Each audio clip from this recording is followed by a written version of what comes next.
नमस्कार, आप देख रहे प्राइम न्यूज और मैं हूं आपके साथ आलोक शुक्ला। अखिलेश यादव एक बार फिर से कामयाब हो गए। एक बार फिर अखिलेश ने जोड़ तोड़ करके जुगाड़ बना लिया है। एक बार फिर अखिलेश यादव ने अपने अपने बूथ के नेताओं को एंट्री दे दी है। इस बार नाम आर.के. चौधरी का सामने आया है, जो फिर से साइकिल की सवारी पर निकल पड़े हैं। आर.के. चौधरी के साथ कुछ और नेता हैं जिनको अखिलेश ने समाजवादी पार्टी में सदस्यता दिलाई है। इसके साथ ही अब एक सवाल उठता है कि जोड़ तोड़ के जुगाड़ से अखिलेश यादव ने जिस कुनबे को मजबूत किया है, तो आने वाले चुनाव में कितना असर यह दिखा पाएगा।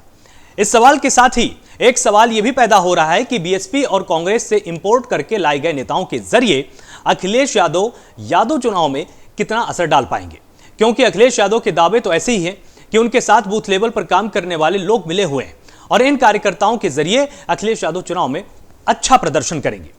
अब अखिलेश चुनाव में कितना अच्छा प्रदर्शन करने वाले हैं, यह भी जल्द ही पता चल जाएगा, क्योंकि यूपी में होने वाले पंचायत चुनाव होने वाले हैं और पंचायत चुनाव के साथ ही यह बिल्कुल साफ हो जाएगा कि प्रदेश में चुनावी हवा किस तरफ बह रही है। तो अखिलेश अपने नए पुराने साथियों के साथ यूपी में कितना कामयाब होते हुए नजर आ रहे हैं। चुनाव में अखिलेश के इस नए कुनबे से लड़ने के लिए बीजेपी की क्या रणनीति है और कांग्रेस की कितनी तैयारी है, सब कुछ जानने की कोशिश अगले 1 घंटे की हम बहस में करने वाले हैं। तो आप सब हमारे साथ लगातार जुड़े रहिए और ये हम जानने की कोशिश करेंगे कि जो दौड़ तोड़ की पॉलिटिक्स है वो क्या है। 25 से ज्यादा बीएसपी नेता सपा में शामिल 2019 लोकसभा चुनाव के बाद, ये एक बड़ा समीकरण है। 12 से ज्यादा कांग्रेस के नेता भी समाजवादी पार्टी में अब तक शामिल हो चुके हैं और जोड़ तोड़ की पॉलिटिक्स में यह मील का पत्थर भी साबित हो सकता है, क्योंकि 12 से ज्यादा कांग्रेस से भी नेता आ चुके हैं और अखिलेश यादव लगातार नेताओं को सपा में शामिल करा रहे हैं। वो जानते हैं कि जो भी उपेक्षित अपने आप को महसूस कर रहे हैं दूसरी पार्टियों के नेता, और अगर वो क्षेत्र में कद्दावर हैं तो अखिलेश उनकी लगातार पहचान कर रहे हैं। उसी एक कड़ी में पूर्व मंत्री आर.के. चौधरी को अखिलेश ने पार्टी की सदस्यता दिलाई है और ये पहले बसपा सरकार में मंत्री रह चुके हैं और कई और नेताओं को भी अखिलेश ने सपा की सदस्यता दिलाई है। तो यह समीकरण इसलिए भी जरूरी है क्योंकि जिस तरह से अखिलेश अपने कुनबे को लगातार विस्तार देते जा रहे हैं, इससे एक सुगबुगाहट यह मजबूत हो रही है कि कहीं अखिलेश यादव जमीनी स्तर पर बहुत ही गंभीरता से काम तो नहीं कर रहे हैं, क्योंकि ये उन नेताओं को चयनित कर रहे हैं जो भले ही पार्टी में उपेक्षित हैं, भले ही पार्टी उनको बहुत ज्यादा महत्व नहीं दे रही है, लेकिन क्षेत्र की जनता में उनकी पकड़ मजबूत है। वो एक अच्छे खासे वोट बैंक को सपा की तरफ खींचकर ला सकते हैं। उनकी पहचान अखिलेश यादव लगातार कर रहे हैं और उन नेताओं को सपा में शामिल भी कर रहे हैं और बहुत ही सम्मान के साथ शामिल कर रहे हैं। तो इस गणित के बाद क्या जो मौजूदा राजनीतिक समीकरण है, क्या उनको अखिलेश यादव अपने हिसाब से बदल पाएंगे?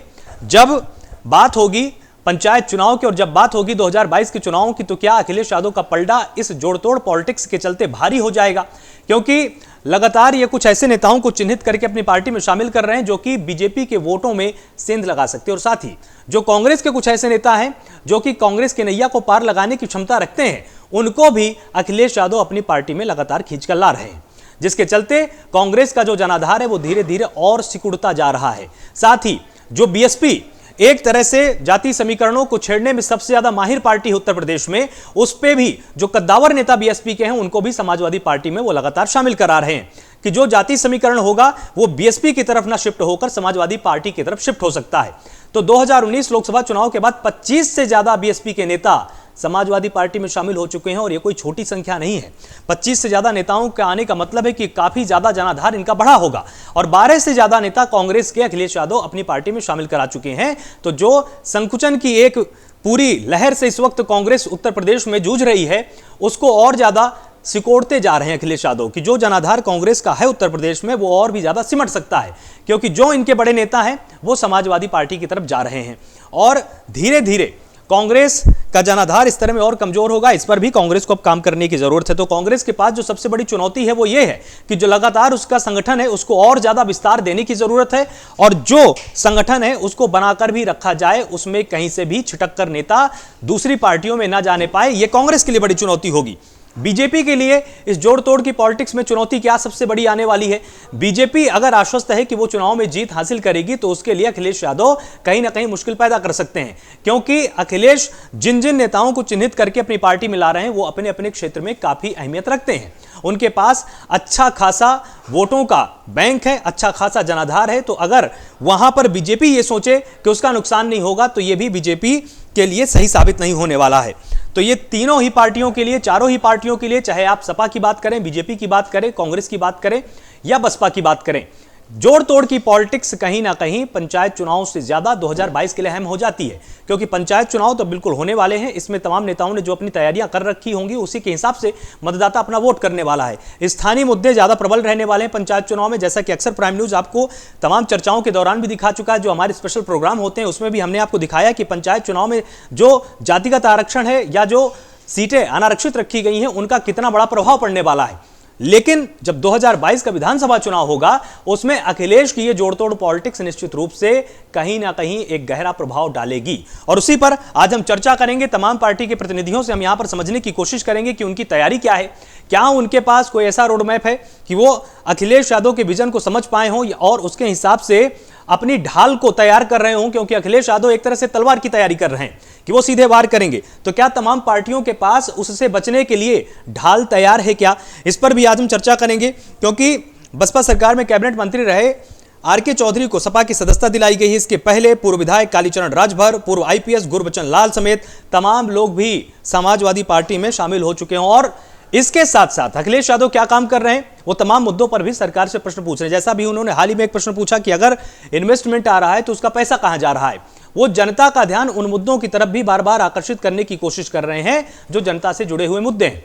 हालांकि कांग्रेस भी इसी कोशिश में है कि पेट्रोल डीजल के दामों को लेकर वो हमलावर है सरकार पर, लेकिन इस पर कांग्रेस के सामने चुनौती यह है कि अपने पूरे के पूरे संगठन को बहुत ही मजबूती के साथ समेट कर रखा जाए और उसको और अधिक विस्तार दिया जाए, क्योंकि कांग्रेस का जो संगठन है वो उत्तर प्रदेश में अभी उस स्थिति में नहीं है कि वो 2022 के हिसाब से पूरी तरह तैयार कहा जा सके। उसमें लगातार कांग्रेस के तमाम प्रतिनिधि जब मेरे साथ जुड़ते हैं तो उन्होंने पहले भी बताया कि हम लगातार बूथ स्तर पर काम कर रहे हैं और निश्चित रूप से काम हो ही रहा होगा। तो आज हम चर्चा में समझने की कोशिश करेंगे कि इसमें हर पार्टी की क्या बड़ी तैयारी है। तो आइए आपको तमाम मेहमानों से हम एक बार पहले रूबरू करा देते हैं। हमारे साथ ओपी सिंह है, प्रवक्ता बीजेपी है, आपका बहुत बहुत स्वागत है प्राइम न्यूज पर। हमारे साथ स्वामीनाथ हैं, नेता कांग्रेस हैं, आपका भी बहुत बहुत स्वागत है प्राइम न्यूज पर। कपिल श्रीवास्तव है, प्रवक्ता सपा है, बहुत बहुत स्वागत है आपका प्राइम न्यूज पर। और शुभ्रांश राय है, राजनीतिक विश्लेषक के तौर पर हमारे साथ जुड़े हैं। तो सबसे पहले कपिल जी, आज मैं आपके ही पास आना चाहूंगा क्योंकि बड़ा कदम अखिलेश जी ने ही उठाया है। आपको क्या लगता है 2022 की तैयारी तो निश्चित रूप से हो ही रही है, पंचायत चुनाव में भी ये जो जोड़ तोड़ की पॉलिटिक्स से बहुत बड़ा असर डालने जा रही है क्या? आलोक जी, ये जोड़ तोड़ की पॉलिटिक्स नहीं है, ये केवल जोड़ने की पॉलिटिक्स है जी।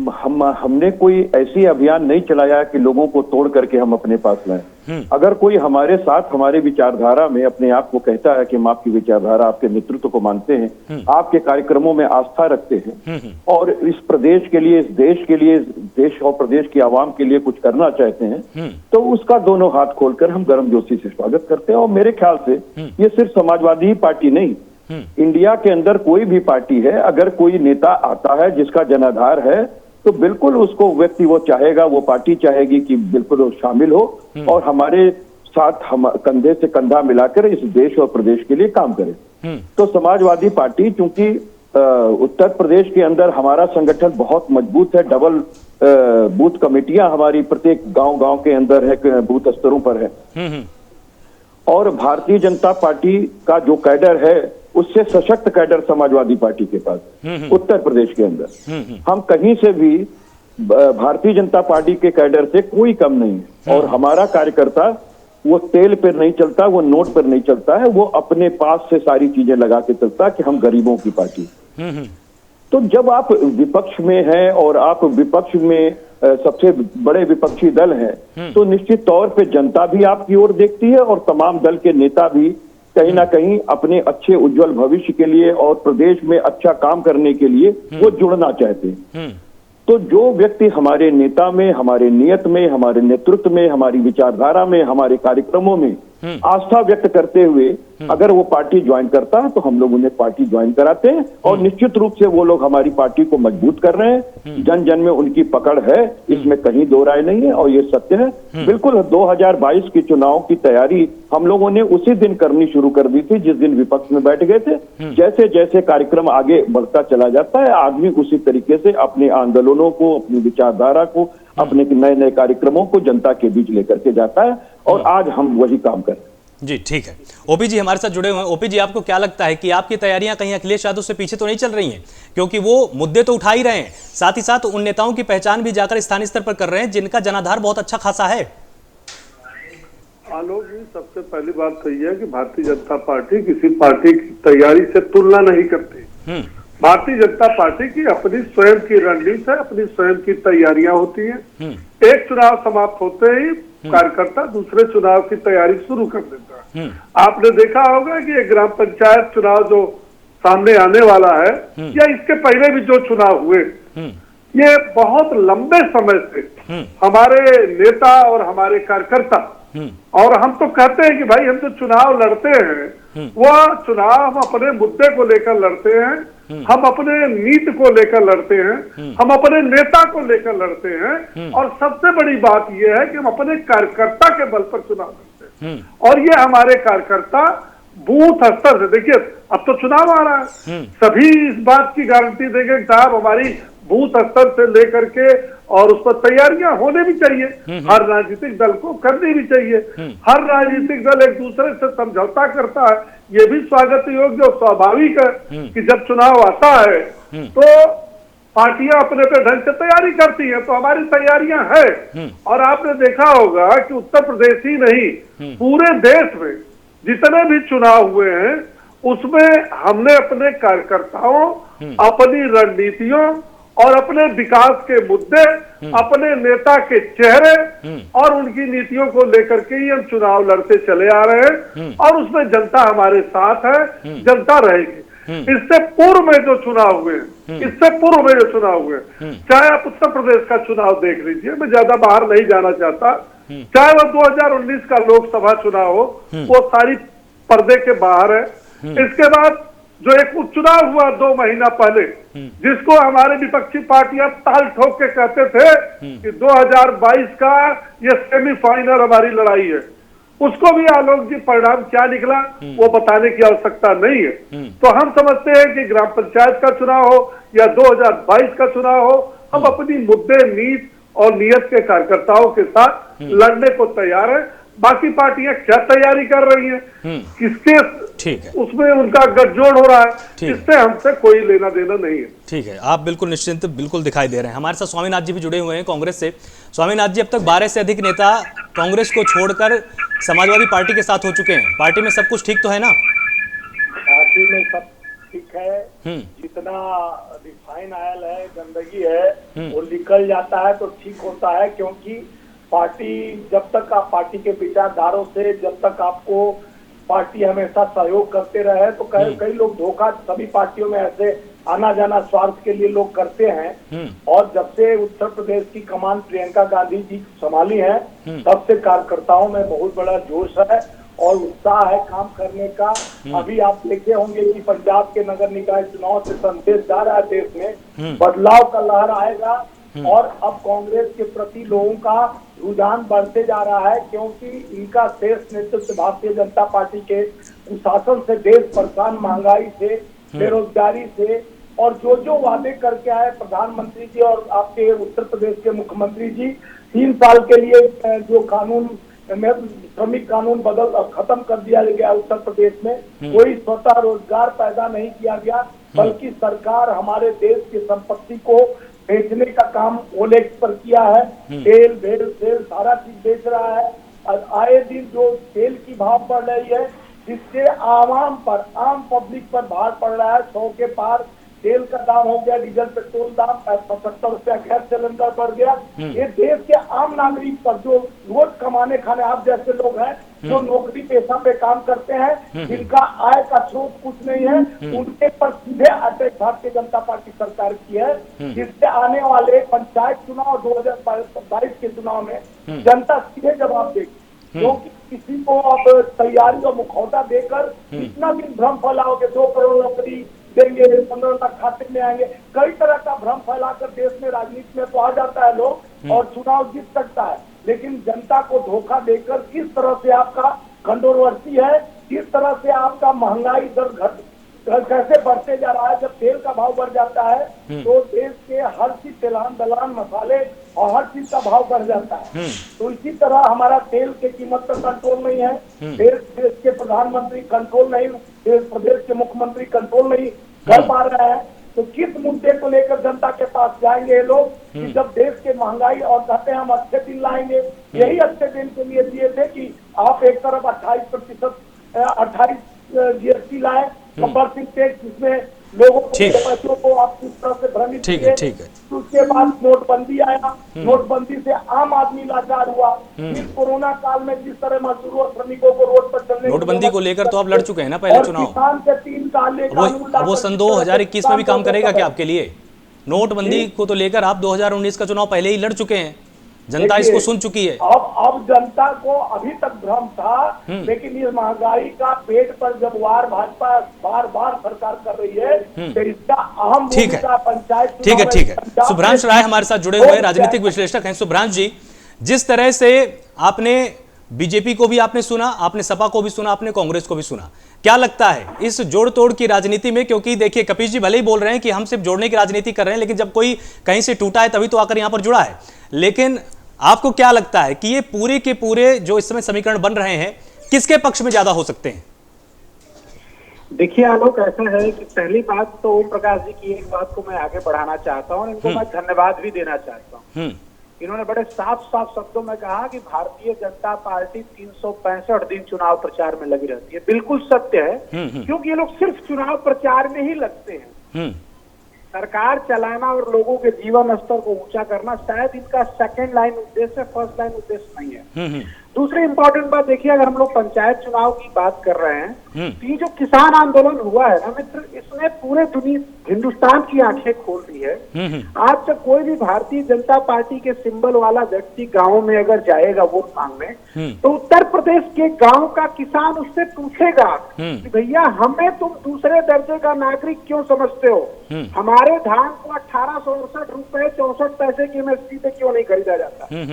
अगर ओम प्रकाश जी बैठे हैं या ये तमाम जो लोग बैठे हुए, अगर इनमें से कोई एक व्यक्ति बता दे कि उत्तर प्रदेश इतना बड़ा क्षेत्र है, नोएडा से लेकर बलिया तक जाता है, कोई एक सिंगल ऐसा गांव जहां 100% अनाज खरीदा गया हो 100% एमएसपी के प्राइस पे, तो देखिए क्या होता है कि कभी कभी कुछ आंदोलन लोगों को जागरूक भी कर देते हैं। तो एक बहुत बड़ा चैलेंज है भाजपा के लिए, क्योंकि सोई हुई जनता जग गई है। दूसरी इंपॉर्टेंट बात एक और भी है, देखिए राजनीति अवसरवादिता का दूसरा नाम है। जो लोग अभी आप कुछ बता रहे थे कि सपा में कुछ लोग ज्वाइन कर रहे हैं इस पार्टी उस पार्टी से, जिन पार्टियों से लोग छोड़कर नई पार्टी में आते हैं, या तो वहाँ वो हाशिए पे हैं या उन्हें अपना भविष्य नहीं दिखता, क्योंकि हर कोई भाजपा की स्टाइल से काम नहीं करता कि जीते हुए विधायक को ही ज्वाइन करा लो। विधायक तो छोटा सा तेलुगु देशम पार्टी जैसे पूरी पार्टी को ही राज्यसभा में मर्ज कर दो। तो ये पैसे का खेल है, छोटी जगह से कार्यकर्ता या नेता इधर उधर जाता है। लेकिन एक बात बिल्कुल क्लियर है कि ये पंचायत चुनाव, मुझे लगता है ऐसा कि जो गरीब जनता है या जो लोग खेती करते हैं, जिन उनको ये बात चुभेगी कि भाई 100 रुपए लीटर का पेट्रोल और 90 रुपए लीटर के डीजल से धान और गेहूं की खेती करके 1100-1200 रुपए और 1300 रुपए के भाव पे बेचना, क्या यही राम राज्य है? और मुझे लगता है कि इसका खामियाजा भाजपा को भुगतना पड़ेगा अगले चुनाव में। ओपी जी जवाब दीजिए। इन्होंने बहुत ही अच्छे से विश्लेषण करके आपको बताया कि सिर्फ और सिर्फ जोड़ तोड़ की पॉलिटिक्स ही केंद्र में नहीं है। नहीं, वो लोग जी राजनीतिक विश्लेषक के रूप में अपने कर्तव्य उत्तरदायित्वों का बड़ा अच्छा निर्वहन किया है जी, और हर मोर्चे पर हम जवाब देने के लिए आलोक जी तैयार हैं। हम संसद से लेकर के जनता के बीच में जाकर के आपने जो कहा किसान, बहुत अच्छी बात कहा, और हम तो कहते हैं कि 2022 का चुनाव आ रहा है, राय साहब ने बहुत अच्छा गीत किया है। हम चाहते हैं कि किसान और गांव का विकास, इसको लेकर के ही सारी पार्टियां चुनाव में शायद आने वाली भी होंगी, क्योंकि जिन पार्टियों के पास कोई मुद्दा नहीं रहा, कोई सिद्धांत नहीं रहा, जिनके पास कोई नीति नहीं रही, उनको लगता है कि घर बैठे बैठाए हमको एक बहुत बढ़िया मुद्दा मिल गया है, और वो मुद्दा मिल गया है कि किसानों का मामले को लेकर के हम उन्हीं के बीच में कूद पड़े। हम स्वागत करते हैं, आइए आप जो किसान धरने पर बैठे हैं उसमें कूदिए और आप भी उसमें अपनी सहभागिता करिए, लेकिन हमने भी कमर कस लिया है आलोक जी। हम भी जनता के बीच में जा रहे हैं, हम भी इस बात को समझाने का प्रयास कर रहे हैं कि करोड़ों किसानों के हित में जो हमने तीनों कानून बनाया है, वो तीनों कानून किसानों की भलाई के लिए बनाया है, एक वर्ग द्वारा जिसको विपक्षी पार्टियां भ्रमित और बरगलाने। सवाल यही है ना ओपी जी, देखिए अगर ये इतना ज्यादा भलाई में है, इतना परफेक्ट बिल है, आप फिर हर किसान को आप समझा पाने में आप कामयाब क्यों नहीं हो पा रहे अब तक? ये भी तो एक प्रश्न आपसे पूछा जाएगा ना। और एक बात और भी सुनना होगी, एक बात आलोक जी और भी सुनना होगी, बड़ी मार्के की बात कर रहा हूँ। जिन लोगों ने इस देश में 58 साल और जिन लोगों ने प्रदेश में 10 साल 15 साल का शासन किया है, इसकी भी तुलना होगी कि उन्होंने गांव का और गरीबों का क्या विकास किया और भारतीय जनता पार्टी आने के बाद क्या विकास किए, उन्होंने किसानों को क्या दिया था। भारतीय जनता पार्टी ने किसानों नहीं, अखिलेश यादव तो अब खुलेआम बोल रहे हैं ना कि कांग्रेस से ज्यादा अत्याचार किसानों पर बीजेपी के शासनकाल में हो रहा है। देखिए ऐसा है, बोलना भी चाहिए। अगर ये बताइए अखिलेश जी और राहुल जी का ट्विटर दिन भर नहीं चलेगा, प्रियंका वाड्रा का ट्विटर नहीं चलेगा, तो आखिर सजनी हमहू राजकुमार हमारी भी पार्टी है, ये वो पार्टी कांग्रेस की है जो हर चुनाव में जमानतें जब्त करा देती है, ये वो पार्टी है जिसका नेता खुद हार जाता है और चुनाव जो है अमेठी का छोड़ के वायनाड भाग जाता है। अभी तो चुनाव हुआ था ना, भागे कहाँ थे वो? तो एक ही साथ फाइट किया ना उन्होंने उस टाइम पे। नहीं, ये तो आपका जो है ये पारिवारिक आपकी जो सीट थी ना, ये आपका खानदानी रायबरेली और अमेठी तो खानदानी सीट थी ना। आप कोई नए सीट पर तो गए नहीं थे, आप नए सीट पर तो आलोक जी मुस्लिम लीग से समझौता करने के लिए वायनाड और केरल चले गए। मैं इन सब बातों में नहीं जाना चाहता, मैं मुद्दे पर आपसे आलोक जी बात करना चाहता हूँ। मैं पूछता हूँ कि उत्तर प्रदेश की सरकार जिस दिन शपथ ली, पहले बजट में किसानों का 36,000 करोड़ रुपया कर्ज माफ पूरे भारतवर्ष में किसी सरकार ने किया हो तो आलोक जी बताएं। ये लोग तो बता नहीं पाए, अगर आपको जानकारी तो बताएं। आप बताएं कि सरकारों में गरीब किसानों की भागीदारी सरकार में अब तक किसने दी है? ठीक है, जवाब देना चाह रहे हैं सुभ्रांश जी, आपकी बात को कुछ जवाब देना चाह रहे हैं। मैं इनको सुभ्रांश जी को बताना चाहता हूँ कि गरीबों को आपके पास आऊंगा, तुरंत आऊंगा। तो भारतीय जनता पार्टी ने दिया है, गरीबों को शौचालय दिया है तो भारतीय जनता पार्टी ने दिया है, गरीबों को बिजली दी है तो जनता पार्टी ने दी है, गरीबों को इस कोरोना काल में 80 करोड़ लोगों को 11 महीने से मुफ्त इलाज दे रही है तो भारतीय जनता पार्टी 5,000 से लेके 5 लाख तक का गरीबों का जवाब ले लेते हैं। अगर कोई करा रहा है तो भारतीय जनता पार्टी करा रही। ये जो है राजनीतिक विश्लेषक को नहीं दिखाई पड़ेगा, जो कहीं न कहीं बताएंगे ना, वो भी बताएंगे वो भी उनको दिखाई दे रहा कि नहीं दिखाई दे रहा। सुभ्रांश जी बताइए। तो कहते हैं कि सुभ्रांश जी किसी न किसी पार्टी और विचारधारा से प्रभावित है। ये राजनीतिक विश्लेषक अगर होते तो निष्पक्ष रूप से राजनीति की जो है विश्लेषण करते। ठीक है सुभ्रांश जी। चलिए ओम प्रकाश जी, बड़ा अच्छा खासा आपने भाषण दिया, थोड़ा सुनिए। 2017 में अमित शाह ना, जब भारतीय जनता पार्टी का प्रचार हो रहा था विधानसभा का, तब उन्होंने कहा था कि सरकार बनेगी और पहले कैबिनेट से 15,000 करोड़ रुपया गन्ना किसानों का भुगतान किया जाएगा। आपने किया है? आप तो जहाज खरीदने में बिजी है। रुकिए, अरे मान्यवर सुनिए, हाँ नंबर पे बात करते हैं। तो आपने वो गन्ना किसानों का भुगतान नहीं किया तो वो बातें छोड़ दीजिए। दूसरी बात, क्या आप ये जाकर ग्राम पंचायत में कर पाएंगे कि आप आए थे बेटियों की सुरक्षा के करने के नाम पे, और हर दिन ऐसा कोई दिन नहीं होगा 365 दिन जिस दिन उत्तर प्रदेश में बलात्कार नहीं होता, हत्याएं नहीं होती, तो पाएंगे जाके गाँव में। अरे भैया विचारधारा है ना, देश के साथ विचारधारा जुड़ी हुई है। उत्तर प्रदेश को आपने बलात्कार प्रदेश बना दिया, हत्या प्रदेश बना दिया।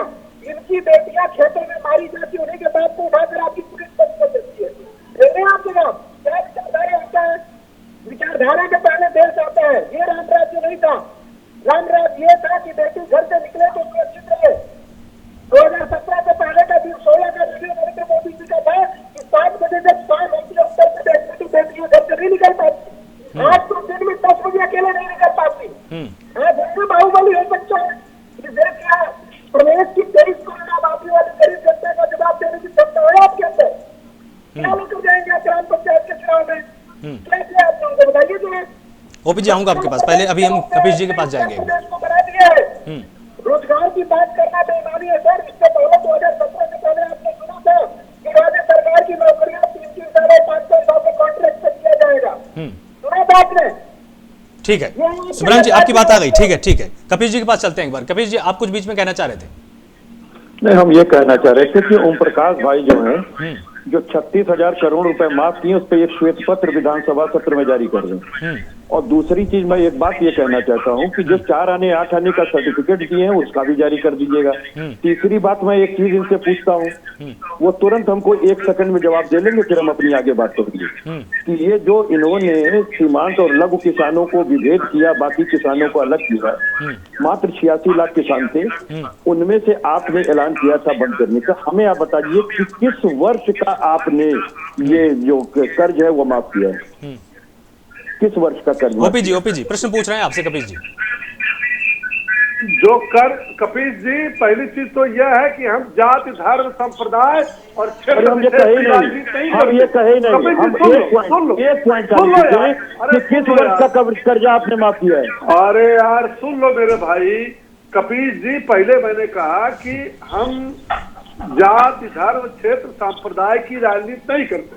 नंबर 1, अभी आपने कहा कि 4 आने से लेके 8 आने तक आप कपीश भाई बहुत अच्छे समाजवादी पार्टी के प्रवक्ता हो, लेकिन इतने स्तर पर गिर जाओगे या इतना कम? एक तरफ आप अच्छा भी बोल रहे हैं, आप हमारा जवाब ही नहीं दे एक रहे। तरफ आपने अच्छा भी बोल दिया और एक तरफ आपने गिरा भी दिया। ये कैसी बात है ओपी जी? कपीश जी, अरे आपके नेता ने जो बयान दिया था, अच्छे को फिर अच्छा ही आप बोलिए ना। बयान दिया था कि ओपी जी, 20 रुपया अच्छे को अच्छा फिर बोला जाएगा ना। 40 रुपए तक का जो कर्ज माफी हुआ और ये 4 आने से 8 आना, बहुत अच्छा प्रवक्ता। नहीं। जान लीजिए, समाजवादी पार्टी का इतना अच्छा प्रवक्ता और इतना अच्छा राजनीतिक विश्लेषक, आक्रोशित राजनीतिक विश्लेषक, उतना आक्रोशित राजनीतिक हम खुले दिल से तारीफ कीजिए ना, फिर खुले दिल से फिर आप तारीफ कीजिए। आप उसमें नियम और शर्तें भी आप लगा रहे हैं। सुशांत राय जी इतना आक्रोशित हो गए, मुझे लगा कि यार ये विपक्षी पार्टियों को हमारे ऊपर आक्रोशित होना चाहिए। अरे भाई आपको हमने 1 सेकंड बोलने का मौका दिया था, आप तो पूरा गाना गाने लगे। हो गया ओपी जी, हो गया, उत्तर आ गया आपका ओपी जी, उत्तर आ गया आपका, उत्तर आ गया। कपीश जी बोलिए, कपीश जी। मैं ये कह रहा ओपी भाई, मैं बहुत नीचे गिर के बात करूंगा आज, लेकिन आपने हमारा जवाब नहीं दिया कि किस वर्ष का आपने कर्जा माफ किया है, किस वर्ष का? कपीश बहुत अच्छा आदमी है। हम साथ बहुत नीचे गिरे हुए आदमी हैं और बहुत नीचे गिर के बात करेंगे। हमको बस पॉइंटेड जवाब दे दीजिए, हमारे बहुत गलत सवाल है, हम बहुत नीचे सोच के रहते हैं। हमको खाली ये हमको बता दीजिए कि किस सन का कर्जा आपने माफ किया था? आगे बोलो, बस एक लाइन बता दीजिए किस सन का? पूछो ना। नहीं, आगे नहीं पूछने का मौका है आपको, आप गूगल सर्च पे नहीं मिलेगा।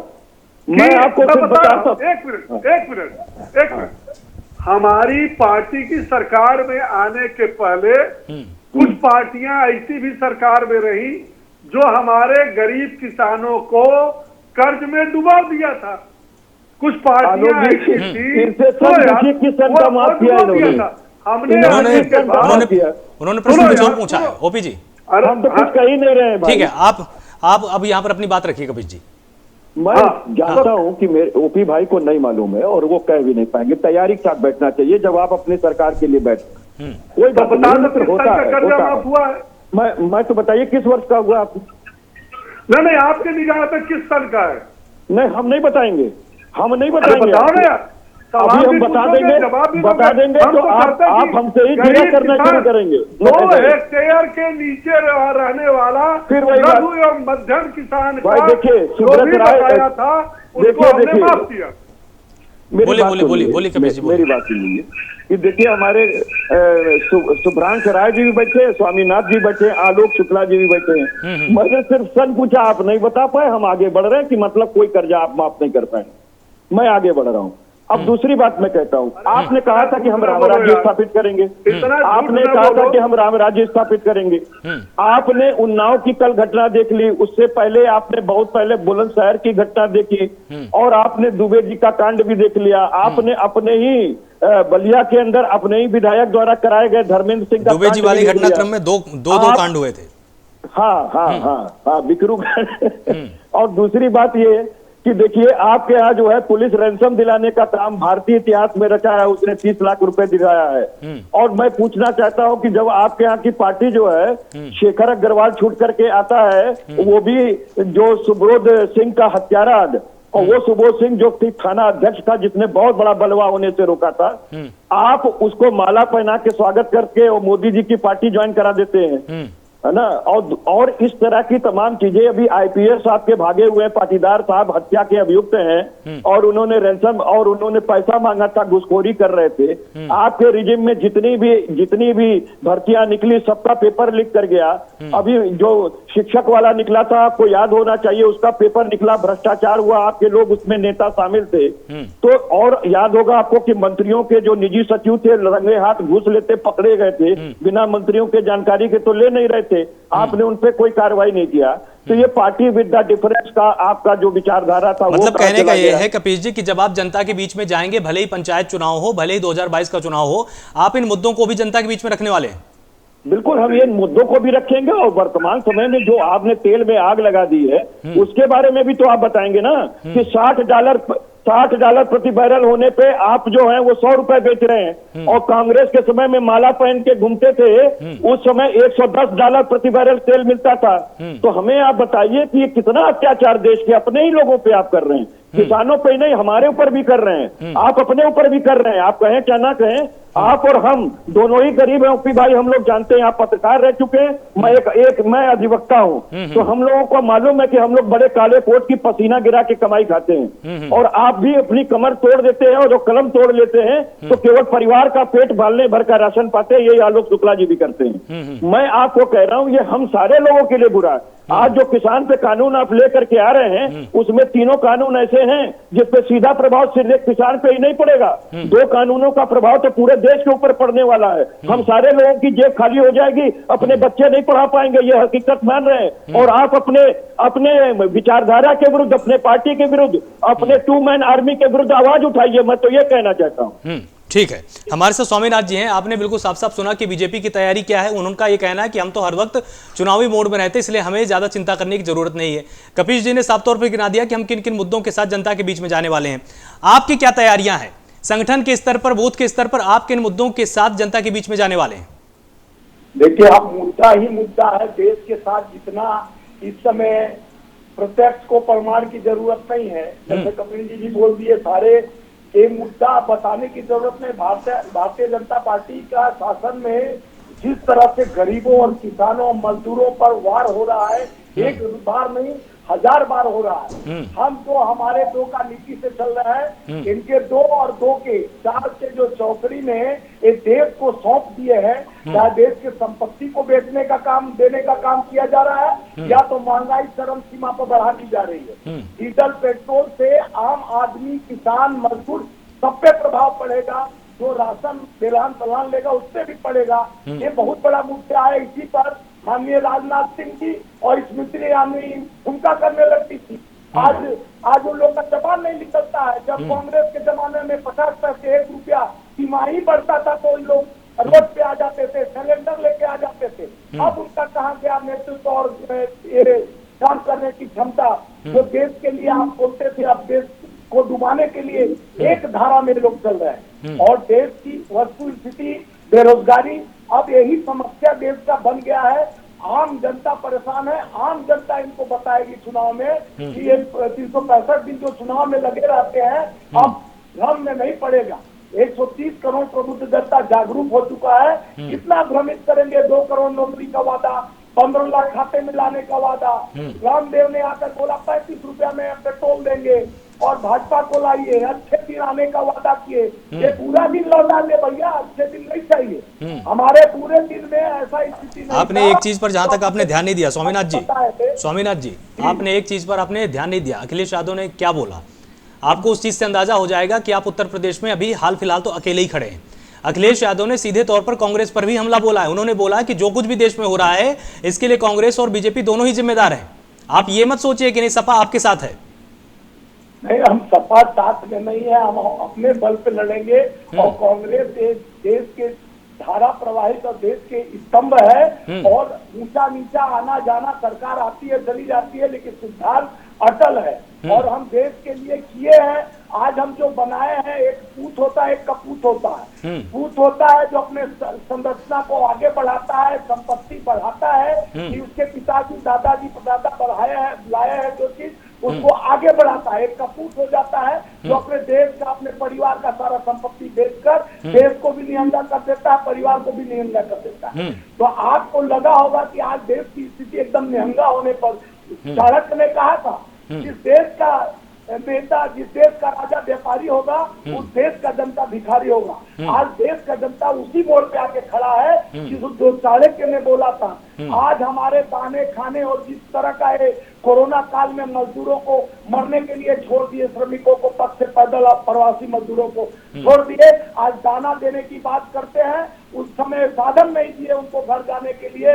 उत्तर प्रदेश, बिहार, सब जगह इनकी सरकार थी, वहां के लोग मरे, एक्सीडेंट हुआ और श्रम मंत्रालय भारत सरकार के पास मरने का आंकड़ा तक नहीं है। और ये बात करते हैं देश के उन्नति और प्रगति की। इन्होंने एक भी एम्स और एक भी टेक्नोलॉजी IIT IIM बनाया है? इन्होंने चैनल को बेच दिया, एयरपोर्ट, रेलवे, ये सारे चीज को गिरवी रखते जा रहे हैं। और देश की उन्नति का कौन सा प्रगति का मार्ग चुने हैं माननीय प्रधानमंत्री जी और हमारे उत्तर प्रदेश के मुख्यमंत्री, जो हमारे कानून पे बदलते जा रहे हैं। कृषक कानून जो जिस तरह का MSP रहेगा, हटेगा नहीं। अरे लिखित दे दो भाई, आपके जुबान पे भरोसा किसान नहीं कर सकता। आप जैसे पार्लियामेंट में बोले हम कभी MSP के विरोध में नहीं है, तो लिख के देने में क्या है MSP। और कहे हमारे मित्र भाजपा के OP जी कि कौन प्रदेश, छत्तीसगढ़ सरकार बनी 168 लाख करोड़, सबसे पहले छत्तीसगढ़ में राजीव गांधी न्याय योजना के तहत हम लोग किसानों का लोन माफ किए, अब किसान को श्रमदान दिए और MSP पे धान खरीदी आज भी जा रही है। और बल्कि FCI वहाँ बंद कर दिया भारत सरकार लेना, तब पर भी छत्तीसगढ़ में किसानों की धान ली जा रही है, खरीदी जा रही है सरकार। ठीक है सुभ्रांशु जी, आपको क्या लगता है कि कहीं तमाम विपक्षी दलों को अखिलेश का जो एंगल है, जो इंपोर्टेड नेता हैं उनको अपनी पार्टी में शामिल कराने का जो उनका विजन है, उनको समझने में चूक तो नहीं हो रही है? वो ये नहीं समझ पा रहे हैं कि सिर्फ और सिर्फ नेता नहीं आ रहा है, उनका जो जनाधार है उनके क्षेत्र में वो भी तो आ रहा है ना पार्टी के पास। आलोक, बड़ा आपने अच्छा वर्ड कहा, इम्पोर्टेड नेता। चलिए, अच्छी बात है। वैसे देखिए, आज ना जिस किसी की भी लड़ाई है वो तो सरकार के साथ ही है ना, क्योंकि सरकार सत्ता में है। और एक बहुत बड़ी बात है कि जो सरकार लोगों के खाने से, लोगों के गाने से, लोगों के ट्वीट से, सोशल मीडिया की न्यूज से डरने लगी, वो देश का रक्षा क्या खाक करेगी, मध्य प्रदेश का रक्षा क्या खाक करेगी। सिचुएशन सेम है, चाहे दिल्ली हो चाहे उत्तर प्रदेश हो। आप जिस विचारधारा के साथ आए थे, आपसे लोगों की उम्मीद थी कि एक संत, एक मठाधीश, एक महंत कुर्सी गद्दी पे विराज रहा है, वो बेटियों की रक्षा करेगा। जब बेटियां आपके राज में सुरक्षित नहीं है, तो एक अच्छे हिंदुस्तान और एक अच्छे उत्तर प्रदेश का निर्माण कहाँ से होगा? एक बात। दूसरी बात, आपने जो नेताओं का जिक्र किया, देखिए ट्रांसफॉर्मेशन ऑफ नेता तो होता है, वो अभी बंगाल में हो रहा है। जो भी तमाम लोग पिछली अभी सरकार में है वो नई भाजपा में आ रहे हैं और उसके साथ साथ उसके ऊपर लोग लगे हुए सारे आरोप भी मुक्त हो जा रहे हैं। तो ट्रांसफॉर्मेशन ऑफ नेता होता है, क्योंकि नेता ये देखता है कि मैं कहाँ जाऊंगा जहाँ मेरे जीत की संभावना ज्यादा है, या मैं सत्ता के इर्द गिर्द रहूंगा। तो अगर उत्तर प्रदेश में लोग जो आज के डेट में जो भी जिनका आपने अपने पैकेज में शुरू में जिक्र किया कि वो तमाम लोग अखिलेश जी के साथ जुड़ रहे हैं, तो इसका मतलब देखिए कहीं ना कहीं से जमीन की सच्चाई तो कुछ और है। दूसरी बात यह है कि कभी कभी लोगों के दाव उल्टे भी पड़ जाते हैं, लेकिन एक बात समझिए, न्यूज से ज्यादा ये सोशल मीडिया ने भी ना लोगों को जागरूक बना दिया। और उत्तर प्रदेश में फिलहाल आज की डेट में दो समस्या ज्वलंत खड़ी है। हर कोई आप जाएंगे तो मांगेगा कि भाई हमारा क्या कसूर है, हमें 1862 रुपए का रेट धान का क्यों नहीं मिल रहा है। हर किसी के जुबान पे ये सवाल होगा। वही लोगों जो विधायक और सांसद के खास से कुछ 2-3% लोगों की खरीदारी हो जाती है। पता नहीं ओम प्रकाश सिंह जी के पास ये डेटा होगा कि नहीं होगा, लेकिन मैं इनको बता देता हूँ। उत्तर प्रदेश सरकार के धान खरीद का टारगेट था 25 लाख मीट्रिक टन। ओम प्रकाश जी लिख लीजिए, 25 लाख मीट्रिक टन के अगेंस्ट सिर्फ 14% उत्तर प्रदेश सरकार ने खरीदारी करी है, वो भी औने पौने भाव पे। तो जब प्रदेश में जब आप अनाज खरीदेंगे ही नहीं, तो कल के डेट में जो स्कीमें आती है गरीबों को अनाज देने वाली, बच्चों को स्कूल में खिलाने पिलाने वाली, उसको आप सप्लाई कहाँ से देंगे? तो एक बहुत बड़ी विक्रांत समस्या। और तीसरी ये है कि देखिए उत्तर प्रदेश का भी जो शहरी इलाका है, चाहे नोएडा हो, चाहे लखनऊ हो, चाहे कानपुर हो, चाहे आगरा हो, चाहे बनारस हो, चाहे गाजीपुर, बलिया, कोई भी डिस्ट्रिक्ट हो, तो शहर होता है, वहाँ हर किसी को दर्द है 100 रुपए लीटर का पेट्रोल और 90 रुपए लीटर का डीजल। इनकम बढ़ी नहीं, व्यापार बढ़े नहीं, खेती में कमाई हुई नहीं, और मोदी जी के आशीर्वाद से खर्चे बढ़ गए। तो देखिए एक अजीब ढंग का राष्ट्रवाद और अजीब ढंग का आंतरिक उमंग है।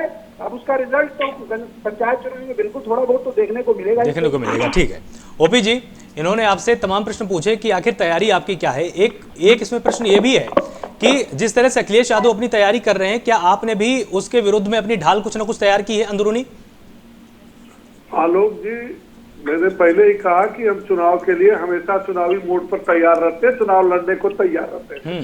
तैयारी वो करे जो चुपचाप ऐसी बंगले में पड़े थे और चुनाव आते ही अचानक निकल पड़ते हैं और सक्रिय हो जाते हैं। उनका ट्विटर बोलने लगता है और उनकी गतिविधियां कुछ बोलने लगती हैं। मैं उनके बारे में कमेंट करना नहीं चाहता। मैं बड़ी डर लग रहा है। एक मिनट सुन लो भैया। आलोक जी, एक बहुत बड़ी साफ बात करना चाहूंगा जिससे हमारे ये तीनों साथी और आप भी सहमत होंगे। जब कोई चुनाव लड़ा जाता है तो पहले देखा जाता है कि उस पार्टी का नेता कौन है, उस नेता का व्यक्तित्व क्या है।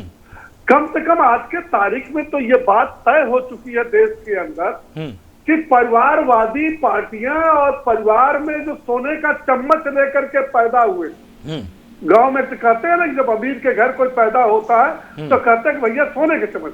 और राजनीति में क्या हो रहा है, राजनीति में सोने का चम्मच लेकर के जो पैदा हुए हैं, जो जनता से कटे हुए हैं, जिन्हें जनता की भावनाओं का पता नहीं, जिनको जनता की आकांक्षाओं की आवश्यकताओं की पता नहीं, तो पहले तो नेता देखा जाएगा। अब ये जनता फैसला करेगी, हम डिबेट पर फैसला नहीं करेंगे कि जो केंद्र में बैठा हुआ नेता है उसका क्या व्यक्तित्व है, उसका क्या कृतित्व है, जो प्रदेश में बैठा हुआ है उसका क्या है, नंबर 1। नंबर 2, फिर जनता ये देखती है कि हमने सपा का 10 साल, बसपा का 10 साल, 30 साल से वनवास भोग रहे कांग्रेस का शासन देखा। आऊंगा आपके पास, आऊंगा कपिस जी के पास पहले जाएंगे। मत होइए आप लोग, मैं जब कहेंगे तब 2 मिनट में ही कपिस भाई खत्म कर देंगे। आपको जितना भाषण देना बोलो। तो उसको भी जनता देखती है कि इन सरकारों में क्या रहा और वर्तमान सरकारों में क्या रहा। इस बात की जनता फैसला करेगी कि क्या जातिवाद की राजनीति करने वाले, क्षेत्रवाद की राजनीति करने वाले, तुष्टीकरण की राजनीति करने वाले, और कहां सबका साथ, सबका विकास, सबका विश्वास की राजनीति करने वाले। आप बताइए कि प्रदेश की एक योजना का नाम बताइए। हमारे ऊपर आरोप लगता है केंद्र सरकार की 155 योजनाएं चल रही है, सारी योजनाएं सभी के लिए बराबर। ये भी देखा जाएगा, ये भी देखा जाएगा कि जिन महापुरुषों का, जिन क्षेत्रों का उपेक्षा हुआ, खास तौर से हिंदू भावनाओं के साथ जो खिलवाड़ हुआ, जिन्होंने आज तक कुछ नहीं किया, आज उन करोड़ों लोगों की आस्था का केंद्र, जो कि भगवान राम को काल्पनिक मानते थे, जो भगवान राम का मंदिर बनवाने में बाधा, कहाँ चले गए राम, कहीं और जा रहे हैं। क्यों यार? तो मैं क्या करूं? आपने भर्ती की बात किया, 1 मिनट आलोक जी, मैं अपनी बात समाप्त करता हूं। आप ही बोल रहे थे कपिस जी, बस एक मिनट। कपिस भाई, निवेदन है कि 1 मिनट सुन लो।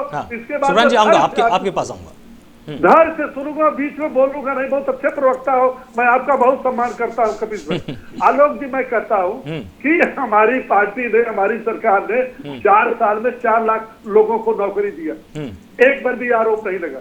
मैं कपिस भाई को याद दिलाता हूं कि इनके जमाने में जो उत्तर सेवा आयोग था, उसको हाई कोर्ट ने भंग कर दिया था, उसके अध्यक्ष को हटा दिया था, उसको 3-3 बार भंग किया गया। इसलिए किया गया कि जितनी भी नियुक्तियां हुई वह उसी की हुई जिसमें जो 5 मुख्यमंत्री थे, या तो कपिस भाई उनके सिफारिश पर हुई, या जिसने अपनी जमीन और जेवर बेची, उसे नौकरी मिली। कपिस जैसे कार्यकर्ता के परिवार को नौकरी नहीं मिली होगी। ठीक है, जवाब ले लेते हैं ना उनसे। अगर इनको ये बात खटकती है कि नहीं खटकती, पूछ लेते हैं ना। ठीक है, उन्हीं से पूछ लेते हैं। बेचा होगा कबीर जी पूर्वांचल में जवाब ले लेते हैं। ओपी जी एक सेकंड।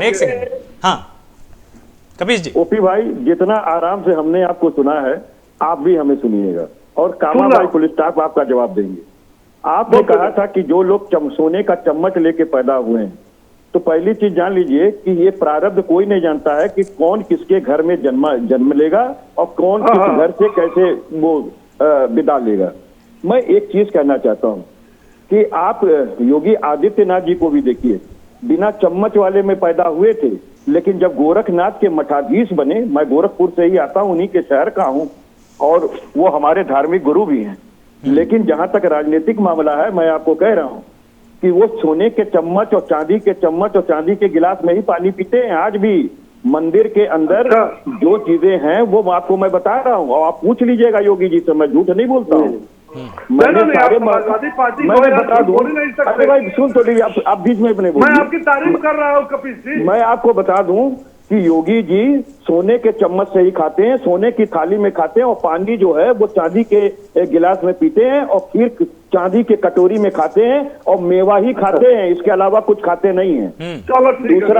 दूसरा मैं बता दूं, बहुत बड़ा मठ है, बहुत बड़ा मठ है। आप पैसे का अंदाजा मत लगाइए, है ना। उत्तर प्रदेश को 1 साल खाना खिला सकते हैं केवल अपने मंदिर से। दूसरी बात आपको मैं बता दूं, लेकिन मुलायम सिंह यादव साइकिल पर चलते थे, हर परिवार। अरे भाई सुन तो लीजिए, अब फिर आप बीच में बोलने लगे। अरे सुन तो लीजिए, अभी समय हमारे पास कम हो रहा है। आपको मैं बता रहा हूँ। और दूसरे देखिए नरेंद्र मोदी जी, देखिए एक मिनट सुनिए, नरेंद्र मोदी जी सुनिए, अरे भाई सुनिए तो, नरेंद्र मोदी जी की बात भी कर दीजिए, कुछ उनकी तारीफ हो जाए। अरे सुनिए, नरेंद्र मोदी जी जो है बर्तन मांजने वाले के घर में पैदा हुए, ये उनका प्रारब्ध था कि वो बर्तन मांजने वाले के घर में पैदा हुए थे और चाय बेचने वाले के घर में पैदा हुए थे। और आप देखिए कि वो सोने के चम्मच वालों के साथ उनकी सरकार चला रहे हैं। ये केवल अंबानी और अडानी की सरकार चल रही है, बर्तन मांजने वाले के लड़के की सरकार नहीं चल रही है। ये जान लीजिए, चाय बेचने वाले की सरकार नहीं चल रही है, देश बेचने वाले की सरकार चल रही है। और मैं आपको बता दूं, 23 कंपनियों को बेचने का अभूतपूर्व कार्य नरेंद्र मोदी जी ने किया। पूरा रेलवे बेच दिया है, LIC को बेचने का काम किया है। ठीक है, कहीं और जा रहे हैं आप।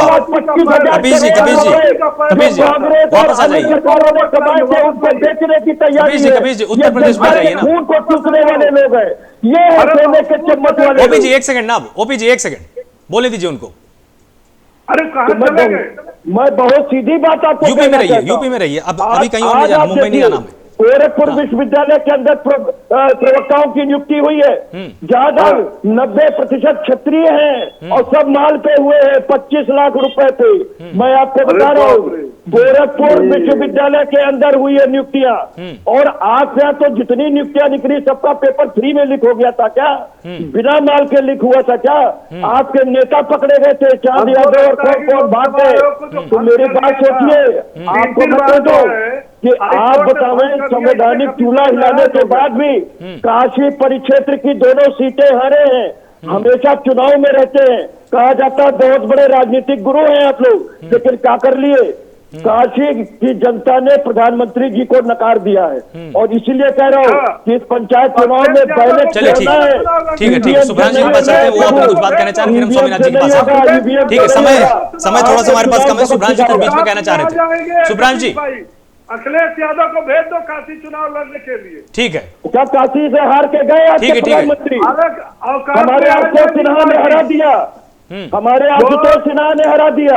ये जो बब्बू और बबुआ का जो जोड़ हुआ था, कितनी शर्मनाक स्थिति में गए थे। सब पढ़े लिखे लोगों ने वोट दिया था। ठीक है सुब्रह जी, आप चाहे स्नातक हो चाहे शिक्षक, सुब्रह जी अपनी बात रखिए। ठीक है ओपी जी, कबीर जी 1 सेकंड को खदेड़ दिया वहां। कबीर जी ठीक है, सुब्रह जी। वाह कबीर वाह। आलोक जी, 2 बड़ी बातें हैं। एक तो बार बार मैं देख रहा हूँ पिछले आधे घंटे से ये चांदी के चम्मच और सोने के चम्मच की चर्चा चल रही है, तो मुझे अचानक याद आया कि लखनऊ एयरपोर्ट के बाहर ना हमारे लोकप्रिय प्रधानमंत्री नरेंद्र मोदी जी के बड़े भाई प्रहलाद जोशी व मोदी जी बैठे थे, और उन्होंने एक व्यक्ति का नाम लिया जिसका नाम है जय शाह। अब ओम प्रकाश जी के पास जवाब नहीं होगा। ओम प्रकाश जैसा जो है वो चांदी के चम्मच वाले हैं या सोने के चम्मच वाले हैं, छोड़िए इससे बात नहीं करते। हाँ, छोड़िए वो लिस्ट लंबी है उत्तर प्रदेश में। रुकिए ओम प्रकाश जी सुनिए थी। और दूसरी बड़ी बात यह है कि मैं जिक्र किया, एक सेकंड ना, एक सेकंड ओपी जी, इसी पर रहिए, थोड़ा सा मुद्दे पर रहिए। 50 साल के परिपक्व नेता की बात कर रहा हूँ। ठीक है। हाँ भाई हिंदू धर्म में एक बात कही जाती है कि हिंदू का, जैसे वो कहते हैं ना कि एक विचारधारा होती है, जिन्होंने जिक्र किया कि देश देखेगा, प्रदेश देखेगा कि हमारा नेता कौन है। अरे भैया, देश के युवा, महिलाएं, बुजुर्ग आदमी, बच्चा देखेगा कि हम नरेंद्र मोदी जी की तरफ देख रहे हैं। ये वही व्यक्ति है जो आए तो बेरोजगार सृजन का नाम लेकर और बेचने लगे पूरा हिंदुस्तान। ठीक है, आए तो थे। हम ये बात नहीं करेंगे कि 2-3 साल की नौकरी। ठीक है, तो आपका संकेत यहाँ पर यह है कि इन तमाम मुद्दों के साथ विपक्षी दल को काम दिया जाए। ठीक है सुभ्रांश जी, आपकी बात यहाँ पर आ गई कि आपका ये संकेत है कि इन तमाम मुद्दों के साथ जनता भी प्रश्न पूछने वाली है, सिर्फ विपक्ष नहीं बोलने वाला। स्वामीनाथ जी, जिस तरह से रणनीतियां तमाम पार्टियां अपनी बना रही हैं, आपके पास रोड मैप क्या है? देखिए, हमारे पास तो रोड मैप अब जनता का पीड़ा है और जनता का समस्या को लेकर हम जनता के पास गए। अभी आप चुनाव देखे हैं, नगर निकाय चुनाव पंजाब का, वो जनता ने हमें जिस तरह से सराहा है और जिस तरह से हमारे साथ जुड़ने का काम किया है, आने वाले उत्तर प्रदेश में और 2022 में स्वामीनाथ जी, उसी तरह स्वामीनाथ जी, पंजाब को थोड़ी देर पीछे छोड़कर उत्तर प्रदेश में जो आपके नेता छिटक जा रहे हैं, उनके लिए भी रोड मैप होगा। अगर अपना जमानत बताइए भाई, आप भाजपा वाले अपना जमानत बताइए। और जिस तरह से धोखा देकर 2 करोड़ का नौकरी 15 लाख खाते में आएंगे और देश को ओलेज पर, ठीक है, खाते में वो आएंगे कि नहीं आएंगे? स्वामीनाथ जी, पंजाब को और 15 लाख रुपए को थोड़ी देर पीछे छोड़कर अगर हम आपके संगठन की बात करें, क्या कोई ऐसा रोड मैप आपके पास है कि आपके नेता छिटक कर दूर न जाएं और दूसरी पार्टियों के आपके पास आए? देखिए, हमारे पास भी दूसरे पार्टी के आ रहे हैं और उसके बाद हमको अब कार्यकर्ताओं पर ध्यान देना है। और जो जा रहा है एक तरह का क्लीन होना चाहिए, जिसको अपने पार्टी पे विश्वास नहीं है, संघर्ष का साथी नहीं बनना, स्वार्थ का साथी बनकर जिस तरह से पार्टी को धोखा दे सकता है, तो किसी भी समाज में जाकर वो धोखा दे सकता है। जब पार्टी से चुनकर आता है, जैसे मध्य प्रदेश में देखे किस तरह से विधायकों को खरीद लिया गया और किस तरह कोरोना काल में उनको स्पेशल विमान से ले जाया गया, तो भारतीय जनता पार्टी का कुशासन में भी कई तो कांग्रेस के विधायकों को खरीद कर, बेचकर काम। इस बार तो अखिलेश यादव ले गए ना, लेकिन बीजेपी नहीं ले गई ना, अखिलेश यादव ले गए। चुनाव सुनिए, 365 दिन चुनाव में रहते हैं, बस चुनाव में रहते हैं। जो जनता बाहर में जाए, इनको चुनाव जीतना है। बंगाल में जीतना है, बंगाल के सारे लोग को खरीद लो। उत्तर प्रदेश में जीतना है, उत्तर प्रदेश को खरीद लो। ये सारे उल्लेख उसी पैसा से तो विधायक बेच रहे हैं, सारा बेच रहे हैं देश की संपत्ति और अडानी अंबानी कंपनी से इसलिए समझौता आ गए हैं। ठीक है, ठीक है, ठीक है, समझ गए, 425 से 40 पर आ गए हैं। ये विधायक को खरीद के सरकार में सत्ता में आते हैं। ये लोग चुनाव अगर ईवीएम बंद कर दिया जाए तो इन लोग का जमानत नहीं बचेगा। अगर जमानत बचेगा, 2 सीट शुरू हुआ था भारतीय जनता पार्टी का, लोकसभा में 2 सीट पर आके खड़ा हो जाए। बस ईवीएम बंद हो जाए तो इनका दुकान बंद हो जाएगा। ये अडानी अंबानी का दुकान चला रहे हैं, इनका कनेक्टिविटी MTNL BSNL खत्म कर जिस तरह से जियो का ये लोग प्रचार कर, मतलब आपकी जिद यही है कि जब तक ईवीएम बंद नहीं होगी तब तक हम चुनाव जीतना शुरू नहीं करेंगे, उसके पहले हम कुछ नहीं करेंगे। तब पर भी अब जनता चढ़ के सर पे बोलेगी और ईवीएम भी तोड़ के बाहर निकल जाएगी, क्योंकि अब जनता जागरूक हो गई। अब चलिए, ठीक है, आप सभी मेहमानों का बहुत बहुत शुक्रिया आज हमारे साथ जुड़ने के लिए। आप सभी ने अपनी बात को ध्यान से रखा है। यहां पर अखिलेश यादव जिस तरह से लोगों को तोड़कर जोड़ने की बात कर रहे हैं, सभी पार्टियों के लिए यह एक बड़ा संकेत है कि वो स्थानीय स्तर पर काम कर रहे हैं, क्योंकि वो उन नेताओं को पहचान कर अपनी पार्टी में ला रहे हैं जो कि अपनी स्वीकार्यता अपने क्षेत्र में रखते हैं, उनका एक अच्छा खासा जनाधार है। सभी पार्टियों को इस पर ध्यान देने की जरूरत है ताकि 2022 में उनके लिए किसी तरह की मुश्किलें ना खड़ी हो। फिलहाल आज की इस बहस में सिर्फ इतना ही। आप सब लगातार जुड़े रहिए प्राइम न्यूज के साथ। नमस्कार।